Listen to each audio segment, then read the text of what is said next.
Agad na tumawag si Marcus sa kasintahan, pero hindi iyon sinasagot ng dalaga. Hanggang sa na-drain ang kanyang battery, ay hindi na niya nakausap ang kanyang kasintahan. Ang laki niyang hibang. Hindi man lang niya namalayan ang pagdating ng kasintahan at sa ganoong ayos pa siya nito nadatnan with a strange woman. Kung bakit naman kasi, hindi na lamang niya iniwan ng dalaga o kaya naman sa ibang bahay na lamang niya ito itinuloy. Apartel o hotel, lahat ay nagkalat sa lungsod at siya na hindi man lang nakapag-isip agad ay sa bahay niya ito inuwi. Nakalimutan niyang parang bahay na rin iyon ni Mikaela. Kahit sabihan siya o hindi, basta na lamang dumadalaw ang nobya dahil yun naman ang balak niya. Ang bahay na iyon ang magiging bahay din nila kapag mag-asawa na sila. At kahit hindi pa man sila kasal, may permiso na ang binata para sa dalaga. Naituring ang bahay na iyon na parang sa kanya. Sinaktan niya ang kasintahan. Bigla siya nag-alala para dito. Baka kung anong gawin ng kasintahan sa kanyang sarili. Ito pa naman ang kauna-unahang pagkakataon na may hindi pagkakaunawaan at ayaw siyang kausapin. Hindi rin siya binigyan ng oras na magpaliwanag tulad naman ng kagawian na nila. Sa kabilang kwarto ay unti-unti na nagkamalay si Abby. Nagmulat ito ng mata at sa umpisa ay puno ng pagtataka ang kanyang nabungaran. Naalaala ni Marcus ang dalagang tinulungan niya. Naisahan siya nito sa kanyang pagkukunwari. Sa likod pala ng kanyang pagiging mukhang inosente, nagtatago ang madilim nitong pag-uugali. Kasalanan ng babaeng yun. Siya ang dapat niyang sisihin sa mga nangyari. Umatras si Mikaela sa kasal nila because of her. Kung hindi siya nito niyakap, ay hindi madadala ang binata na tugunin ng mga yakap na iyon. Galit na wika niya sa kanyang sarili. Marcus, gising na si Abby. Nasa kusina na siya, pinakain ko muna at ayos na daw ang kanyang pakiramdam. Hinahanap ka nga niya kanina. Ano bang ginagawa mo sa labas? Salubong na Aling Trining sa binata nang makita niya ito sa pintuan. Pakisabi po sa kanya pagkatapos niya kumain, pumunta siya sa kwarto ko at kailangan ko siya makausap. Formal na saad ng binata sa naguguluhang sa Aling Trining. Hindi na niya hinintay ang sagot ng matanda at agad na siyang umakyat. Kailangan po bayaran ni Abby ang pagkasira niya sa relasyon nila ni Mikaela.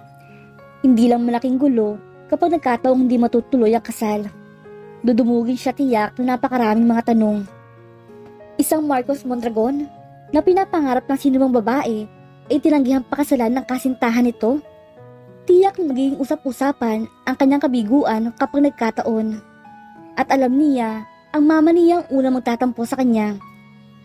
Kinakabahan si Abby ng sandaling iyon nang nasa harapan na siya ng silid ni Marcus. Hindi pa niya ito nakikita. Ayon sa nakausap niyang kasama sa bahay, wala raw siyang dapat ikatakot sa binata dahil mabait ito. Siya ang nagdikta sa kanya. Pero hindi maiwasang kabahan ng dalaga. Kung sa kwarto sila mag-uusap, ay talagang kailangan nila ng privacy, ano man ang sasabihin sa kanya ng knight in shining armor niya. Kumatok ang dalaga ng mahina. Ayos ang kanyang pakiramdam. Maluwag na ulit ang kanyang paghinga. Kaba na lamang ang gumagambala sa kanya. Madilim ang mukha ng lalaki nang nabungara ni Abby. Ngunit hindi kayang itago nito ang kanyang aking kakisigan. Napatda ang dalaga dahil hindi niya sukat akalain na ganito kagwapo ang naligtas sa kanya. Matangkad ang lalaki. Medyo makakapal ang mga kilay nito na bumagi naman sa kanyang mata. Ganito ang mga description na nababasa niya noon sa subject niyang Greek mythology. Ngunit nawawala ang kanyang paghanga sa binata nang tumitig sa kanya ng matilim at may galit ang tinig nito. So, you are one of them.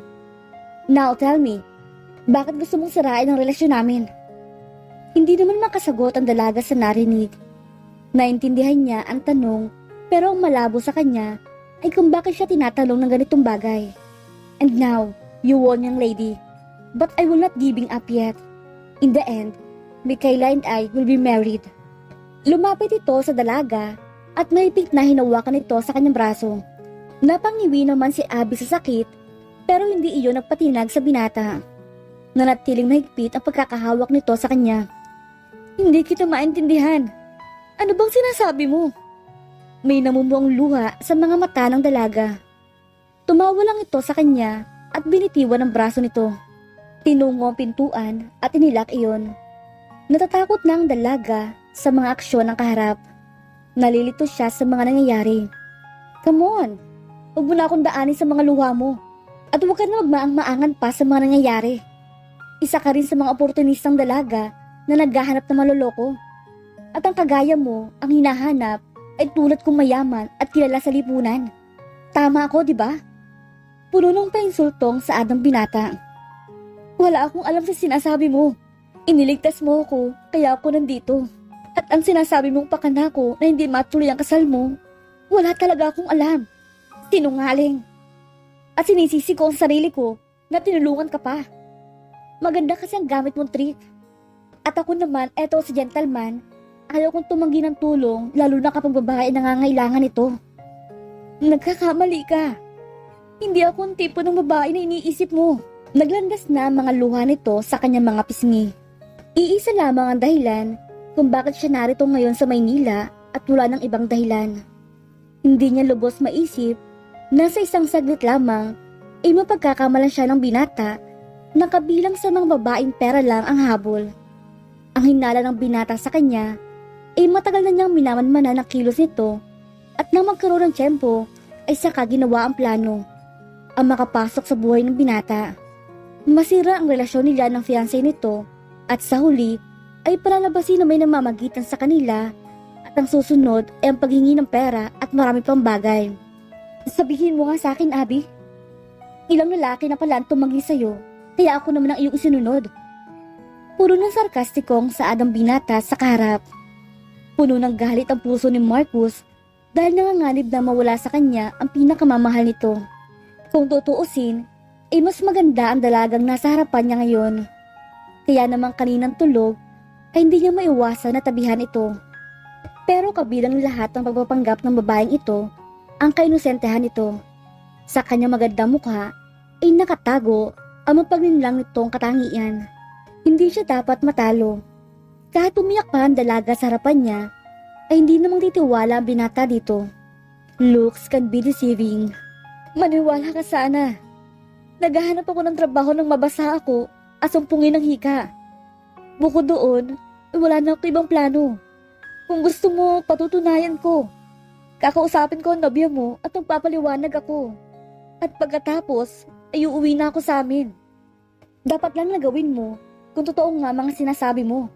And after that, kalimutan na natin ang lahat. Kanina patawag ng tawag ang binata sa kasintahan nito. Pero ayaw talaga makinig ni Micaela.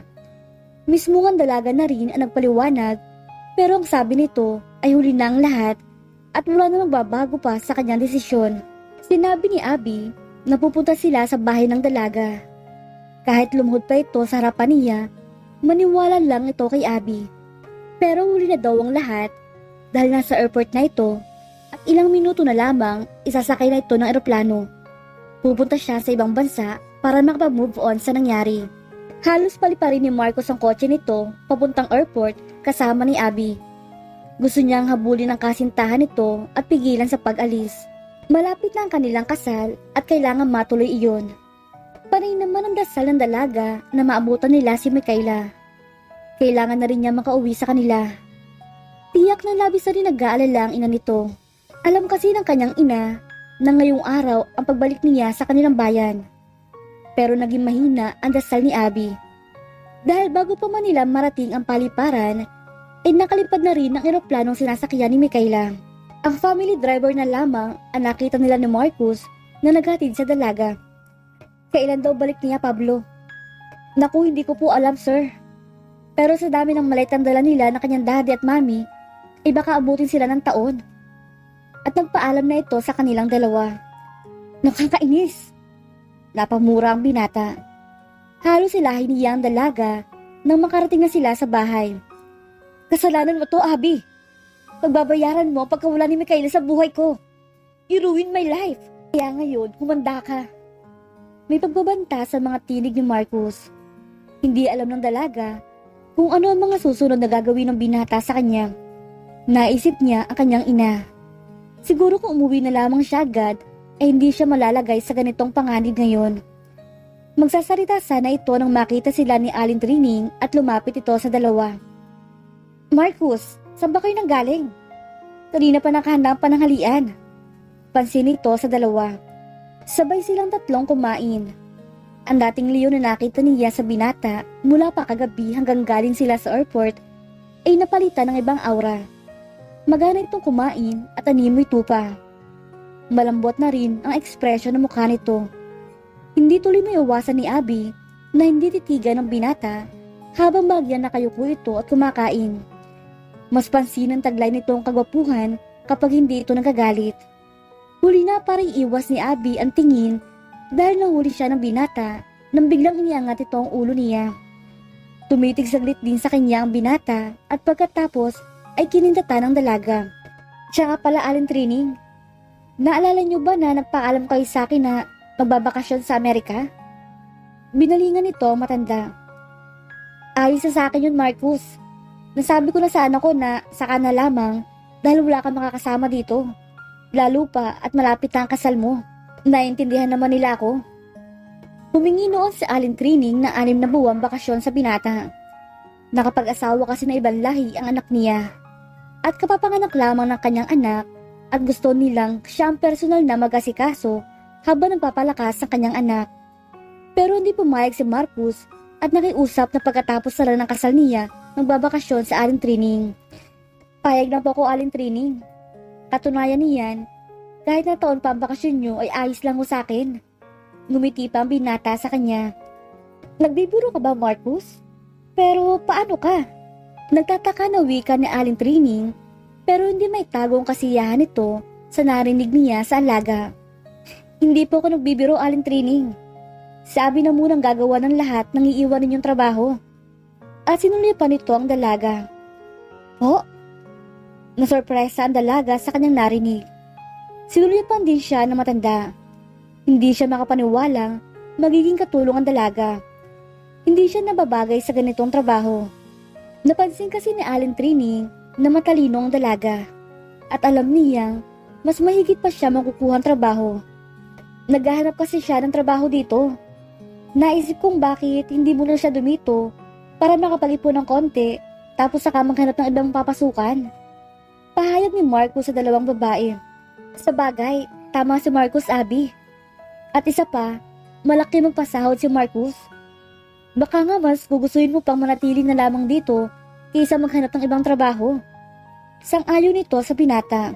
Minimum daw ang magiging sahod ng dalaga at dadagdagan pa ng binata upang maging buong 15,000 lahat. Libre din ang kanyang mga personal na pangangailangan at ang kanyang mga insurance ilalakari ng binata. Kung tutuusin, kalahati lamang na magiging sahod niya ang kinikita niya sa probinsya. Kapag nagkataon, mas malaki ang may ipon niya. At pagkatapos ng 6 na buwan, ay muli niyang babalikan ang kanyang ama. At ipapamukha niya sa lalaking antipatikong ito na kaya niyang tapatan ang yaman niya. Si Abby na nagpresenta maghugas na kanilang pinagkainan. Nagbabanlaw na ito nang tumayo si Marcus sa likuran niya at nilapitan ito. Mananatili ka magsisilbi sa akin hanggat di nakakasal sa akin si Micaela, Abby. Ayaw kong malaman ng iba ang ginawang pag-atras si Micaela sa kasal naming dalawa. Kailangan ko siyang maibalik dito sooner or else pagsisihan mo na malaki ang ginawa mo. Pagbabanta ng binata. Sabi na nga ba ng dalaga at iba ang motibo ni Marcus. Ginagawa niya lang pagkukunwari ang lahat sa harapan ni Aling Trining. Hindi lang pala siya magiging katulong ng binata, kundi magiging tagasunod din ito sa lahat ng gusto nito. Ano kaya ang mangyayari kay Abby sa kamay ni Marcus? At dito na po nagtatapos ang kabanata ng ating kwento. Maraming salamat po.